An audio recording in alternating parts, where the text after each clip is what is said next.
3 ದಿನ ನಮ್ಮ ಶಾಲೆಗೆ ಸಾಮಾಜಿಕ ಪರಿಶೋಧನಾ ತಂಡದವರು ಬಂದು ಒಂದು ತನಿಖೆಯನ್ನು ಮಾಡಿ ಈ ದಿನ ನಾವು ಶಾಲಾ ಸಭೆಯನ್ನ ಏರ್ಪಡಿಸಿರ್ತೀವಿ. ಪೋಷಕರು ಹಾಗೂ SDNC ಅವರ ಸಮ್ಮುಖದಲ್ಲಿ ಈ ಒಂದು ಕಾರ್ಯಕ್ರಮದಲ್ಲಿ ನಮ್ಮ ಶಾಲೆಯ ಪೂರ್ವಿಕರಾದಂತಹ ಇವರು ಪ್ರಾರ್ಥನೆ ಗೀತೆಯನ್ನು ಆಡಬೇಕು ಅಂತ ಅವರನ್ನು ಕೇಳ್ಕೊತೀವಿ.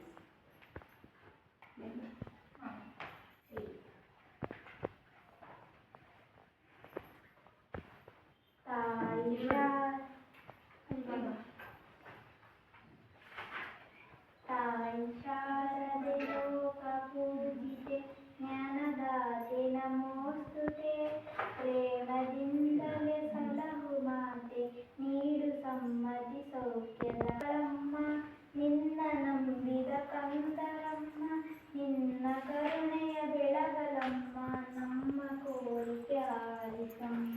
ತಾಯಿ ಶಾರದೆ ಲೋಕ ಪೂಜಿತೆ ಜ್ಞಾನದಾತೆ ನಮೋಸ್ತುತೆ ಒಳ್ಳೆ ಮಾತುಗಳಾಡಿಸು ಒಳ್ಳೆ ಕೆಲಸವ ಮಾಡಿಸು ಒಳ್ಳೆ ದಾರಿಯಲೆಮ್ಮ ನಡೆಸು ವಿದ್ಯೆಯ ಕಲಿಸು. ತಾಯಿ ಶಾರದೆ ಲೋಕ ಪೂಜಿತೆ ಜ್ಞಾನದಾತೆ ನಮೋಸ್ತುತೆ.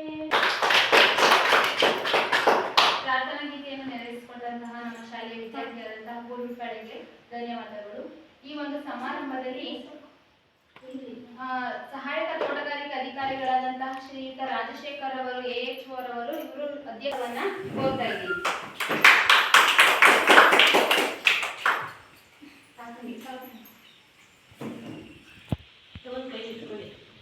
ಅದೇ ರೀತಿಯ ನಮ್ಮ ಶಾಲೆಯ SDNC ಅಧ್ಯಕ್ಷರಾದಂತಹ ಶ್ರೀಯುತ ಮೋಹನ್ ಕುಮಾರ್ ಅವರು ಈ ಒಂದು ಕಾರ್ಯಕ್ರಮಕ್ಕೆ ಹಾಜರಿದ್ದಾರೆ. ಅವರಿಗೂ ಸಹ ನಮ್ಮ ಶಾಲೆ ಪರವಾಗಿ ಹೃತ್ಪೂರ್ವಕವಾದಂತಹ ಸ್ವಾಗತವನ್ನ ಕೋರ್ತಾ ಇದ್ದೀನಿ.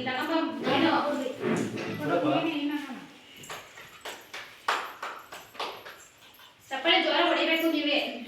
ಅದೇ ರೀತಿ ನಮ್ಮ ಶಾಲೆಯ ಉಪಾಧ್ಯಕ್ಷರಾದಂತಹ ಶ್ರೀ ಕಾಮಾಕ್ಷಿ ಅವರು ಸಹ ಈ ಒಂದು ಕಾರ್ಯಕ್ರಮಕ್ಕೆ ಹಾಜರಿದ್ದಾರೆ. ಅವರಿಗೂ ಸಹ ನಮ್ಮ ಶಾಲೆ ಪರವಾಗಿ ಹೃತ್ಪೂರ್ವಕವಾದಂತಹ ಸ್ವಾಗತವನ್ನ ಕೋರ್ತಾ ಇದ್ದೀವಿ.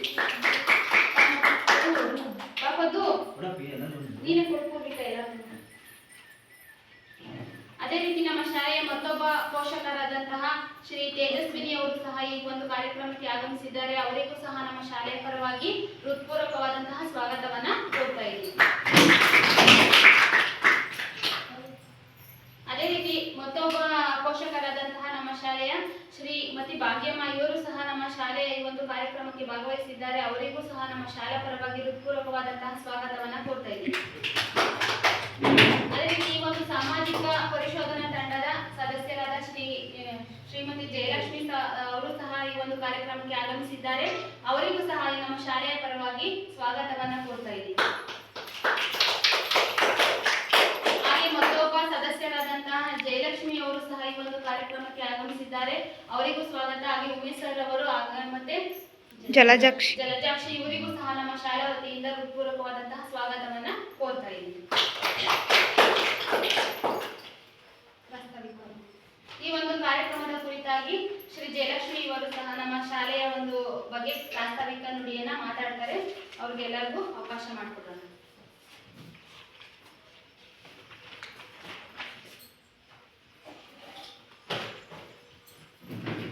ಸಮಗ್ರ ಶಿಕ್ಷಣ ಕರ್ನಾಟಕ ಯೋಜನೆಯ ಸಾಮಾಜಿಕ ಪರಿಶೋಧನೆಯನ್ನು ಬೆಂಗಳೂರ ಶಾಲೆಯಲ್ಲಿ ಆಯ್ಕೆ ಮಾಡಿಕೊಂಡಿದ್ದು, ಇದಕ್ಕೆ ಸಹಾಯಕ ತೋಟಗಾರಿಕೆ ಅಧಿಕಾರಿಯವರಾದಂತಹ ರಾಜಶೇಖರ್ ಅವರು ಬರಬೇಕಾಗಿತ್ತು. ಏನೋ ಅವರ ಒಂದು ಕೆಲಸದ ನಿಯಮಿತ ಅವರು ಬರಲಿಕ್ಕಾಗಿಲ್ಲ. ಅವರ ಉಪಸ್ಥಿತಿಯಲ್ಲಿ ನಮ್ಮ ಹಿರಿಯ ನಾಗರಿಕರಾದ ತಿಮ್ಮಪ್ಪ ಸರ್ ಅವರು ಬಂದಿದ್ದಾರೆ. ಅವರಿಗೆ ನಮಸ್ಕರಿಸ್ತಾ, ಹಾಗೆ ಶಾಲಾ ಮುಖ್ಯ ಶಿಕ್ಷಕರಾದಂತಹ ಲಕ್ಷ್ಮಮ್ಮ TJ ರವರಿಗೂ ಹಾಗೂ SDMC ಅಧ್ಯಕ್ಷರಾದ ಮೋಹನ್ ಕುಮಾರ್ ರವರಿಗೂ ಹಾಗೂ ಇಲ್ಲಿ ನಡೆದಿರ್ತಕ್ಕಂಥ ಪೋಷಕರಿಗೂ ಹಾಗೂ ವಿದ್ಯಾರ್ಥಿಗಳಿಗೂ ಹಾಗೂ ನಮ್ಮ ಸಹೋದ್ಯೋಗಿಗಳಿಗೂ ಎಲ್ಲರಿಗೂ ಸ್ವಾಗತಿಸ್ತಾ, ಏನಿಲ್ಲ, ಈಗ ಕಳೆದ 3 ದಿನದಿಂದ ನಾವು ಸಾಮಾಜಿಕ ಪರಿಶೋಧನೆಯನ್ನು ಮಾಡಿದ್ದೀವಿ. ಎಲ್ಲ 2023-24ನೇ ಸಾಲಿನಿಂದ ಪ್ರತಿ ದಾಖಲಾತಿಗಳನ್ನ ಪರಿಶೀಲನೆ ಮಾಡಿ ಶಾಲೆಗೆ ಸಿಗ್ತಕ್ಕಂಥ ಸೌಲಭ್ಯಗಳು ಸಿಗ್ತಿದೆಯಾ, ಸರ್ಕಾರದಿಂದ ಸಿಗ್ತಕ್ಕಂಥ ಸೌಲಭ್ಯಗಳು ಸಿಗ್ತಿದೆಯಾ, ಟೀಚರ್ಸ್ ಫೆಸಿಲಿಟಿ ಇದೆಯಾ, ಕರೆಕ್ಟಾಗಿ ಮಕ್ಕಳಿಗೆ ಶಿಕ್ಷಣದಿಂದ ವಂಚಿತ ಆಗದೇ ಇರೋ ರೀತಿ ಪಾಠ ಯೂನಿಫಾರ್ಮ್ಗಳು, ಬುಕ್ಸ್ಗಳು ಹಾಗೂ ಬಿಸಿಯೂಟ ಪ್ರತಿಯೊಂದು ಸಿಗ್ತಿದೆಯಾ ಇಲ್ವಾ ಅನ್ನೋದನ್ನ ನಾವು ಈ ದಿನ ಮಂಡನೆ ವರದಿ ಏನು 3 ದಿನದಿಂದ ವರದಿ ಮಾಡಿ ಕಲೆಕ್ಟ್ ಮಾಡ್ಕೊಂಡಿದ್ವಿ ಅದನ್ನ ಈ ದಿನ ವರದಿನ ಮಂಡನೆ ಮಾಡ್ತಾ ಇದ್ದೀವಿ. ಹಾಗೂ ನಮ್ಮ ತಾಲೂಕು ಸಂಪನ್ಮೂಲ ವ್ಯಕ್ತಿಯವರಾದ ಶ್ರೀನಿವಾಸ್ ಸರ್ ಬರಬೇಕಾಗಿದ್ದು ಅವರು ಕಾರಣಾಂತರಗಳಿಂದ ಬರೋಕ್ಕಾಗಿಲ್ಲ. ಸೊ ನಾವು ಇದೆಲ್ಲ ವಸ್ತು ನಮಗೆ ಗೊತ್ತಿಲ್ಲ, ನಾವು ಯಾವತ್ತು ಜಸ್ಟ್ ವರದಿನ ಸಂಗ್ರಹಿಸ್ತಿದ್ವಿ ಅಷ್ಟೇ. ಇದನ್ನೆಲ್ಲ ವರದಿನ ಮಂಡನೆ ಮಾಡ್ತಾ ಇದ್ದು ನಮ್ಮ ಶ್ರೀನಿವಾಸ್ ಸರ್ ತಾಲೂಕು ಕಾರ್ಯಕ್ರಮ ವ್ಯವಸ್ಥಾಪಕರು ಮಾಡ್ತಾ ಇದ್ರು. ನಾವೆಲ್ಲ ಜಸ್ಟ್ ಆಗ್ತಿರೋ ಗ್ರಾಮ ಸಂಪನ್ಮೂಲ ವ್ಯಕ್ತಿ. ಈಗ ಅವ್ರು ಬರ್ತಾ ಇರೋ ಕಾರಣ ಯಡವಾಣಿ ಸ್ಕೂಲ್ನ ಮುಗಿಸ್ಕೊಂಡು ಬಂದಿದ್ವಿ. ಯಡವಾಣಿ ಸ್ಕೂಲ್ನಲ್ಲಿ ನಮ್ಮ ಹಿರಿಯ ನಾಗರಿಕರಾದ ಗೋಪಾಲ್ ಸರ್ ಅವರು ಬಂದಿದ್ರು, ಅವ್ರು ಮುಗಿಸ್ಕೊಟ್ರು. ಈಗ ಈ ಶಾಲೆಯಲ್ಲಿ ಸ್ಟ್ರೆಂತ್ ಕಮ್ಮಿ ಇದೆ, 5 ಜನ ಇದ್ದಾರೆ ಮಕ್ಕಳು. ಸೊ ಏನು ಇರಲಿಕ್ಕಿಲ್ಲ, ಒಳ್ಳೆ ಟೀಚರ್ ಇದ್ದಾರೆ, ಎಲಿಜಿಬಲ್ ಟೀಚರ್ಸ್ ಇದ್ದಾರೆ. ಸೊ ಅವರು ನಿಮಗೆ ಒಳ್ಳೆ ಶಿಕ್ಷಣವನ್ನು ಕೊಡ್ತಿದ್ದಾರೆ ಅನ್ನೋದು ನಮಗೆ 3 ದಿನದಿಂದ ಆಡಿಟ್ ಮಾಡ್ತಾ ಇರೋ 3 ದಿನಗಳಿಂದ ಗೊತ್ತಾಗ್ತಾ ಇದೆ. ಸೊ ಇಲ್ಲಿ ಏನಪ್ಪ ಅಂದರೆ ಸ್ಕೂಲು 1957ನೇ ಸಾಲಿನಲ್ಲಿ ಸ್ಥಾಪನೆ ಆಗಿದೆ ಅಲ್ಲ ಸರ್? 1957ನೇ ಸಾಲಿನಲ್ಲಿ ಶಾಲೆ ಪ್ರಾರಂಭ ಆಗಿದೆ. ಅಲ್ಲಿ ಗಂಡು ಮತ್ತು ಹೆಣ್ಣು ಎರಡೂ ಕೂಡ ಸಹ ಶಿಕ್ಷಣವನ್ನು ಪಡಿತಾ ಇದ್ದಾರೆ. ಸೊ ಇಲ್ಲಿ ಮೊದಲೆಲ್ಲ ತುಂಬ ಸ್ಟ್ರೆಂತ್ ಇತ್ತು. ಈಗ ಎಲ್ಲ ಖಾಸಗಿ ಶಾಲೆಗಳ ವ್ಯಾಮೋಹದಿಂದ ಎಲ್ಲ ಖಾಸಗಿ ಶಾಲೆ ಕಡೆ ತಿರುಗಿಬಿಟ್ಟಿದ್ದಾರೆ. ಹೋದ ವರ್ಷ 23-24ನೇ ಸಾಲಿನಲ್ಲಿ 6 ಜನ ಮಕ್ಕಳಿದ್ರು. ಈಗ ಪ್ರಸ್ತುತವಾಗಿ 5 ಜನ ಇದ್ದಾರೆ. ಮುಂದೆ ಬರ್ತಾರೋ ಇಲ್ಲೋ ಗೊತ್ತಿಲ್ಲ. 1ನೇ ಕ್ಲಾಸ್ ಅಡ್ಮಿಷನ್ ಆಗಿಲ್ಲ ಅನ್ನೋದು ಮುಂದೆ ಇದೆಯಾ, ಹಾಗಿದ್ರೆ ಬರ್ತಾರೆ ಅನ್ನೋದೊಂದು ಕಾನ್ಫಿಡೆಂಟ್. ಅದು 1ನೇ ತರಗತಿಗೆ ಬರುತ್ತೋ ಖಾಸಗಿ ಶಾಲೆ ಅಡುಗೆ ಮಾಡ್ತಾರಲ್ಲ ಅವ್ರ ಮಗ ಅವರೇ ಸೇರಿಸ್ತಾರೆ. ಆಯ್ತು, ಅವ್ರೊಬ್ಬರನ್ನೇ ಎಲ್ಲ ಹೆಚ್ಚೆಚ್ಚು ಮಕ್ಕಳನ್ನ ಮಕ್ಕಳೇ ಇಲ್ಲ ಮೇಡಮ್. ಈ ಸರ್ಕಾರಿ ಶಾಲೆಗೆ ಸೇರಿಸಿ ಮುಂಚೆ ಬಹಳ ಚೆನ್ನಾಗಿ ನಡೀತಿತ್ತು. ನನಗೆ ಗೊತ್ತಿರೋ ಪ್ರಕಾರ ಶಾಲೆ ಬಹಳ ಚೆನ್ನಾಗಿ ನಡೀತಾ ಇತ್ತು. ಸೊ ಈ ಶಾಲೆನ ಮೊದಲು ಯಾವ ರೀತಿ ಇತ್ತು ಆ ರೀತಿ ನಡ್ಸ್ಕೊಂಡು ಹೋಗ್ಬೇಕು ಅಂತಂದ್ರೆ ಇಲ್ಲಿನ ಗ್ರಾಮಸ್ಥರುಗಳು, ಅಕ್ಕಪಕ್ಕದ ಗ್ರಾಮಸ್ಥರುಗಳೇ ಮನ್ಸು ಮಾಡಬೇಕು. ಇಲ್ಲ ಅಂತಂದ್ರೆ ನೋಡಿ, ಈಗ 5 ಜನ ಇದ್ದಾರೆ, ಇನ್ನಿಬ್ರು ಕಮ್ಮಿ ಆದ್ರೂ ಸ್ಕೂಲ್ ಮುಗಿಸ್ತಾರೆ, ಇನ್ನಿಬ್ರು ಆ ಕಡೆಗೋ ಇಲ್ಲ ಈ ಕಡೆಗೋ ಕಳಿಸ್ತಾರೆ. ಹೌದು, ಇಲ್ಲಾಂದ್ರೆ ದೂರದಲ್ಲಿರೋ ಸ್ಕೂಲ್ಗೆ ಬಸ್ ಬರುತ್ತೆ, ವ್ಯಾನ್ ಬರುತ್ತೆ ಅಂತ ಪ್ರೈವೇಟ್ ಸ್ಕೂಲ್ಗೆ ಹಾಕ್ತೀರ, ಅಷ್ಟೇ ಆಗೋದು. ಆಮೇಲೆ ಟೀಚರ್ಸ್ ಪಾಪ ಯಾವ್ದೋ ಬೇರೆ ಸ್ಕೂಲ್ಗೆ ಹೋಗ್ತಾರೆ ಅಂದ್ಮೇಲೆ ಎಳೆದವ್ರಿಗೆ ಕೆಲಸ ಇಲ್ದಂಗೆ ಆಯ್ತದೆ ಅಲ್ವರ? ಸೊ ಹಂಗಾಗಿ ಏನೋ ಮಕ್ಕಳನ್ನ ಸರ್ಕಾರಿ ಶಾಲೆಗೆ ಸೇರಿಸ್ಬೇಕಲ್ಲ, ಮಕ್ಕಳೇ ಇಲ್ಲ ಗೊತ್ತಿದೆ. ಚಿಕ್ಕ ಏನಂತೀರ ಮೊಮ್ಮಗಳು ಸರಿ, ಬರೀ ಎಲ್ಲ ಸೇರ್ಕೊಂಡ್ಬಿಟ್ಟಿದ್ದಾರೆ. ಈಗ ಅಜ್ಜಿ ತಾತ ಇಲ್ಲಿರೋ ಯಾರು ಪ್ರೈವೇಟ್ ಸ್ಕೂಲ್ ಹೋಗ್ತಿಲ್ಲ ಸರ್? ನಮ್ಮ ವಿನೋದ್ ಅವ್ರದ್ದು ಮಗು ಅಕ್ಷರ ಶಾಲೆ 91,176 ರೂಪಾಯಿ ಅನುದಾನ ಕೊಟ್ಟಿದ್ದಾರೆ ಸರ್ಕಾರದಿಂದ. ಅದರಲ್ಲಿ 50,000 ಇವ್ರೇನು ಮರಗೆಲ್ಲ ಕಟ್ ಮಾಡಿಸಿರುವಂತ ಸ್ಟಾರ್ಟಿಂಗ್ 56,000 ಕಟ್ಟಿದ್ವಲ್ಲ, ಇನ್ನೂ ಅಧ್ಯಕ್ಷ ಆಗಿರ್ಲಿಲ್ಲ. 56,000 ರೂಪಾಯಿ ಮರ ಕಟ್ ಮಾಡಿಸಿರುವಂತದ್ದು. ಇನ್ನು ಮಿಕ್ಕ ಉಳಿದ ಇದೆಲ್ಲ ಶಾಲಾ ಅನುದಾನ, ಶಿಕ್ಷಕರ ಅನುದಾನ, ಕುಡಿಯುವ ನೀರು ಹಾಗೂ ಶೌಚಾಲಯ ನೈರ್ಮಲ್ಯಕ್ಕೋಸ್ಕರ ಕೊಟ್ಟಿದ್ದಾರೆ. ಇವರು ಕೂಡ ಅದೇ ಥರನೇ ಖರ್ಚು ಮಾಡಿದ್ದಾರೆ. ಯಾವುದೇ ಒಂದು ಮಿಸ್ ಯೂಸ್ ಆಗಿಲ್ಲ. ಪ್ರತಿಯೊಂದಕ್ಕೂ ಬಿಲ್ಗಳು ಮತ್ತು ಲೆಕ್ಕಗಳನ್ನ ಇಟ್ಟಿದ್ದಾರೆ. ಅವಾಗ ಬೇರೆ ಓಕೆ, ಖರ್ಚು ಬಂದ್ಬಿಟ್ಟು 20,414 ರೂಪಾಯಿ ಖರ್ಚು ಮಾಡಿದ್ದಾರೆ. STMC ತರಬೇತಿಗೆ 500 ರೂಪಾಯಿ, ವಿದ್ಯಾಂಜಲಿ ಪೋರ್ಟಲ್ಗೆ ಬ್ಯಾನರ್ ಮಾಡಿಸ್ಲಿಕ್ಕೆ 500 ರೂಪಾಯಿ, ಕುಡಿಯೋ ನೀರು ಹಾಗೂ ಶೌಚಾಲಯ 9,206 ರೂಪಾಯಿ, ಮತ್ತು ಶಿಕ್ಷಕರ ಅನುದಾನ ಮತ್ತು ಸುಶಾಕ್ಷು ಮತ್ತು ಬ್ಯಾಂಕ್ ಸರ್ವಿಸ್ ಚಾರ್ಜ್ ಅಂತ ಕಟ್ ಮಾಡಿದ್ದಾರೆ. ಟೋಟಲಾಗಿ 20,414 ರೂಪಾಯಿ ಕಟ್ ಮಾಡಿದ್ದಾರೆ. ಇನ್ನು ಉಳಿಕೆ ದುಡ್ಡೆಲ್ಲ ಹಂಗೇನೆ ಇದೆ. ಬಟ್ ಇವ್ರಿಗೆ ಅಥಾರಿಟಿ ಇರಲ್ಲ, ಆ ವರ್ಷದ ದುಡ್ಡು ಆ ವರ್ಷನೇ ಖರ್ಚು ಮಾಡಿರೋದ್ರಿಂದ ಎಷ್ಟೇ ಕೋಟಿ ಇದ್ದರೂ ಬ್ಯಾಂಕಲ್ಲಿ ಅವ್ರಿಗೆ ಖರ್ಚು ಮಾಡೋ ಅಥಾರಿಟಿ ಇರೋದಿಲ್ಲ, ಅದು ವಾಪಸ್ ಹೋಗುತ್ತೆ. ಸೊ ಹಾಗಾಗಿ ಇಲ್ಲಿ ಮಕ್ಕಳಿಗೆ ಎಲ್ಲರಿಗೂ ಯೂನಿಫಾರ್ಮ್ ಕೊಟ್ಟಿದ್ದಾರೇನಪ್ಪ? ಯಾವಾಗ ಕೊಟ್ಟರು? ಸ್ಟಾರ್ಟ್ ಆದಾಗ ಕೊಟ್ಟರು. ಬುಕ್ಗಳು ಸ್ಕೂಲ್ ಸ್ಟಾರ್ಟ್ ಆದಾಗ ಕೊಟ್ರಾ? ಮೇಡಮ್ ಸ್ಕಾಲರ್ಶಿಪ್ ಬಂದಿದೆ ಎಲ್ಲರಿಗೂ ಬಂದಿದೆಯಾ? ಇವ್ರು ಇನ್ನೂ ಮಾಡಿಸಿಲ್ಲ. ಇವ್ರಿಗೆ ಈ ಸಲ TC ಬಂದಿದ್ರು, ಅವ್ರಿಗೆ ಉಳಿದವ್ರಿಗೆಲ್ಲ ಬಂದಿದೆ. ಆಚರಿಗೂ ಬಂದಿದೆ.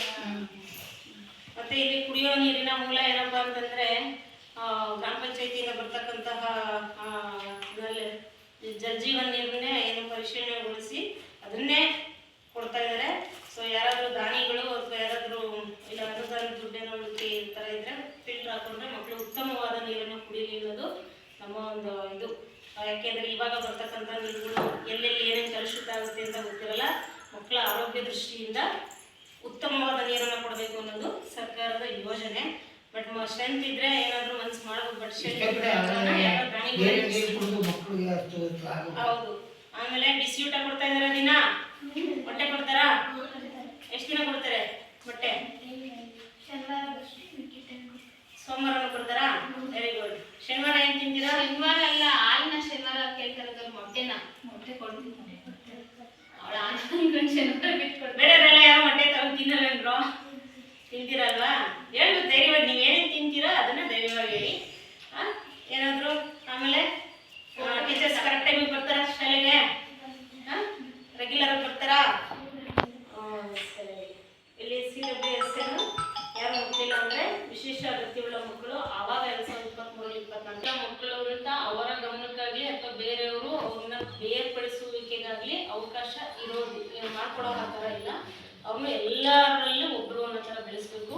ಅವ್ರಿಗೆ ಸಿಗಬೇಕಾದಂಥ ಸೌಲಭ್ಯನ ಕೊಡಿಸ್ಬೇಕು. ಇದು ಸರ್ಕಾರದ ಯೋಜನೆ. ಪ್ಲಸ್ ಇಲ್ಲಿ 1 ಕಿಲೋಮೀಟರ್ಗಿಂತ ದೂರದಿಂದ ಬರೋಂಥ ಮಕ್ಕಳು ಯಾರಿಲ್ಲ. ಆ ಥರ ಯಾರಾದರೂ ಮಕ್ಕಳಿದ್ರೆ ಅವರಿಗೆ ಸಾರಿಗೆ ಬತ್ತಿ ಅಂತಲೂ ಕೊಡ್ತಾರೆ. ಅದನ್ನು ಕಲ್ಪಿಸ್ಕೊಡ್ಬೇಕಾಗುತ್ತೆ. ಆಮೇಲೆ ಬೇರೆ ಏನಿದೆ? ಏನಾದರೂ ಇದ್ರೆ ಹೇಳ್ಬೋದು ಮಕ್ಕಳು. ಟೀಚರ್ಸು ಏನಾದರೂ ನಿಮಗೆ ದೈಹಿಕವಾಗಿ ಮಾನಸಿಕವಾಗಿ ಹಿಂಸೆ ಕೊಡ್ತಾರಾ? ಆ ಥರದ್ದೇನಿಲ್ಲ ಅಲ್ವಾ? ಬೇರೆಯವರು ಊರಿನವ್ರು ಯಾರಾದರೂ ಬಂದು ನಿಮಗೆ ಬಂದು ಅವಾಚ್ಯ ಶಬ್ದದಿಂದ ಮಾತಾಡೋದು ಅದು ಇದು ಏನು ಮಾಡ್ತಾರಾ? ಅವೆಲ್ಲ ಏನಿಲ್ಲ ಅಲ್ವಾ? ಆ ಥರ ಏನೂ ಆಗಬಾರ್ದು. ಮಕ್ಕಳು ಅವೆಲ್ಲ ಏನೂ ಇಲ್ದಂಗೆ ದೈಹಿಕ ದೃಢತೆ, ಮಾನಸಿಕ ದೃಢತೆಯಿಂದ ಶಿಕ್ಷಣವನ್ನು ಕಲಿಬೇಕು. ಇದರೆಲ್ಲದರಿಂದ ದೂರ ಇರಬೇಕು ಅಂತಲೇ ಸರ್ಕಾರ ಎಚ್ಚೆತ್ಕೊಂಡು ನಿಮಗೆ ಬಿಸಿ ಊಟ ಆಗಲಿ, ಬಟ್ಟೆ ಆಗಲಿ, ಪುಸ್ತಕ ಆಗಲಿ, ಶೂ ಆಗಲಿ ಎಲ್ಲ ಕೊಡ್ತಾ ಇರೋದು. ನೀವು ಏನು ಮಾಡಬೇಕು? ಸರ್ಕಾರಿ ಶಾಲೆಯಲ್ಲಿ ಸೇರಿಕೊಂಡು ಚೆನ್ನಾಗಿ ಓದಬೇಕು. ನೀವೇ ಮುಂದೆ ಒಳ್ಳೆ ಸರ್ಕಾರನ ಏನು ಸಾಕುವಂಥವ್ರು ಆದರೂ ಹಾಕ್ಬೋದು ಅಲ್ವಾ? ಅವಕಾಶ ಇದೆಯಲ್ಲ. IAS ಆಫೀಸರ್ ಮುಂದೆ ನೀವು ನಿಮ್ಮಲ್ಲಿ 5 ಜನದಲ್ಲಿ ಯಾರೋ ಒಬ್ಬರು IAS ಆಗ್ಬೋದು, IPS ಆಗ್ಬೋದು, ರಾಜಕಾರಣಿ ಆಗ್ಬೋದು ಅಲ್ವಾ? ಅದಕ್ಕೆ ಏನು ಮಾಡಬೇಕು? ನಿಮಗೆ ನಾಲೆಡ್ಜ್ ಇರಲೇಬೇಕು. ನಾಲೆಡ್ಜ್ ಇರಬೇಕು ಅಂದರೆ ಓದು ಅವಶ್ಯಕ, ಶಿಕ್ಷಣ ಅತ್ಯವಶ್ಯಕ ಅಲ್ವಾ? ಶಿಕ್ಷಣವನ್ನು ಪಡೆದು ಟೀಚರ್ಗೆ ಒಳ್ಳೆ ಹೆಸರು ತಗೊಬನ್ನಿ. ನಿಮ್ಮ ಅಪ್ಪ ಅಮ್ಮಗೂ ಒಳ್ಳೆ ಹೆಸರು ತಗೊಬನ್ನಿ. ಇಲ್ಲಿ ಇದಕ್ಕಿಂತ ಬೇರೆ ಹೇಳಲಿಕ್ಕೆ ಏನಿಲ್ಲ. ಆ ಥರದ್ದೆಲ್ಲ ಏನಾದರೂ ಇದ್ದರೆ ಹೇಳ್ಬೋದಿತ್ತು. ಏನಿಲ್ಲ, ನನಗೆ ಇಷ್ಟೇ ಅನ್ಕೋತೀನಿ. ಸ್ಕೂಲಲ್ಲಿ ಯಾವುದೇ ಒಂದು ಪ್ರಾಬ್ಲಮ್ ಇಲ್ಲ. ಸ್ಟ್ರೆಂತ್ ಇದ್ದರೆ ಅಟ್ಲೀಸ್ಟು ಮೇಡಮ್ ಹೇಳ್ಬೋದು, ಮೇಡಮ್ ನೀವು ಹಿಂಗೆ ಮಾಡ್ಬೋದು, ಹಂಗೆ ಮಾಡ್ಬೋದು, ಏನಾದರೂ ನಾವು ಒಂದು ಗೈಡ್ಲೈನ್ ಕೊಡ್ಬೋದು. ಸ್ಟ್ರೆಂತ್ ಇದ್ದಾರ ಕಾರಣ ಅವ್ರಿಗೆ ತಲೆಕೆಟ್ಟೋಗಿರ್ತದೆ. ಈಗ ಅಯ್ಯೋ ನಿಮ್ಮ ಮುಂದಿನ ವರ್ಷಕ್ಕೆ ಏನಾದ್ರು ಇಬ್ಬರು ಹೋಗ್ಬಿಟ್ರೆ ಹೋಗ್ಬಿಟ್ರೆ ಸ್ಕೂಲ್ ಮುಚ್ಚೋಗ್ಬಿಡ್ತದಲ್ಲಪ್ಪ ಅನ್ನೋದು ಅವ್ರಿಗೂ ಟೆನ್ಷನ್ ಇರ್ತದೆ. ಮಕ್ಕಳು ಬಂದರೆ ಅವ್ರಿಗೂ ಒಂದು ಹುಮ್ಮಸ್ಸಿರುತ್ತೆ. ಪಾಠ ಮಾಡಲಿಕ್ಕಾಗಲಿ ಬೇರೆ ಏನಕ್ಕಾದ್ರೂ ಆಗಲಿ ಶಾಲೆನ ಮುಂದೆ ತೊಗೊಂಡೋಗ್ಲಿಕ್ಕೆ ಅವರು ತುಂಬ 100% ಎಫರ್ಟ್ ಆಗ್ತಾರೆ. ಬಟ್ ಶಾಲೆಗಳಲ್ಲಿ ಸ್ಟ್ರೆಂತ್ ಇಲ್ಲ. ದಯವಿಟ್ಟು ಶಾಲೆನ ಉಳಿಸ್ಕೊಳ್ಳಿ ಅಂತ ಹೇಳ್ತೀನಿ ನಾನು. ಇದು ಬಿಟ್ಟರೆ ನಾನು ಬೇರೆ ಏನು ಹೇಳೋಕ್ಕಾಗಲ್ಲ. ಸರ್ಕಾರಿ ಶಾಲೆನ ಉಳಿಸಿ, ಸರ್ಕಾರಿ ಶಾಲೆನ ಬೆಳೆಸಿ, ಸರ್ಕಾರಿ ಸೌಲಭ್ಯಗಳನ್ನ ನೀವು ಪಡ್ಕೊಳ್ಳಿ ಅಂತ ಹೇಳ್ತಾ, ಒಳ್ಳೆ ವಿದ್ಯಾಭ್ಯಾಸವನ್ನು ಪಡ್ಕೊಳ್ಳಿ ಅಂತ ಹೇಳ್ತಾ ನಾನು ಮಾತನ್ನು ಮುಗಿಸ್ತೀನಿ. ಇದುವರೆಗೂ ಸರ್ಕಾರದ ವಿವಿಧ ಯೋಜನೆಗಳು ಹಾಗೂ ಮಕ್ಕಳಿಗೆ ಅವೆಲ್ಲ ತಲುಪಿದಾವ ಅಂತ ಸಮಗ್ರವಾಗಿ ವಿವರಿಸಿದಂತಹ ಈ ಒಂದು ತಂಡದ ಜಯಲಕ್ಷ್ಮಿ ಮೇಡಮ್ ಅವರಿಗೆ ಧನ್ಯವಾದಗಳು. ಆಗಲಿಲ್ಲ ಇವರು SMC ಅವರು, ನಮ್ಮ ತಿಮ್ಮಪ್ಪನವರು, ಅಡುಗೆಯವರು ಅವನಿಸಿಕೆ ಹೇಳಿ. ತಿಮ್ಮಪ್ಪನವರು ಹೇಳಿ ಅಡುಗೆಯವರು ನೀವು ಇದುವರೆಗೂ ಈ ಒಂದು ಸಾಮಾಜಿಕ ಪರಿಶೋಧನಾ ನಿರ್ದೇಶನಾಲಯ ಬೆಂಗಳೂರು, ಶಾಲಾ ಶಿಕ್ಷಣ ಇಲಾಖೆ, ಸರ್ಕಾರಿ ಕಿರಿಯ ಪ್ರಾಥಮಿಕ ಶಾಲೆ ಬೆನವಾಡ ಈ ಸಮಗ್ರ ಶಿಕ್ಷಣ ಯೋಜನೆಯ ಶಾಲಾ ಸಭೆಗೆ ಹಾಜರಾಗಿ ಈ ಒಂದು ಕಾರ್ಯಕ್ರಮವನ್ನು ಯಶಸ್ವಿಗೊಳಿಸಿದ್ದಕ್ಕಾಗಿ ಎಲ್ಲರಿಗೂ ಹೃತ್ಪೂರ್ವಕವಾದಂತಹ ಧನ್ಯವಾದಗಳನ್ನು ಹೇಳ್ತೇನೆ.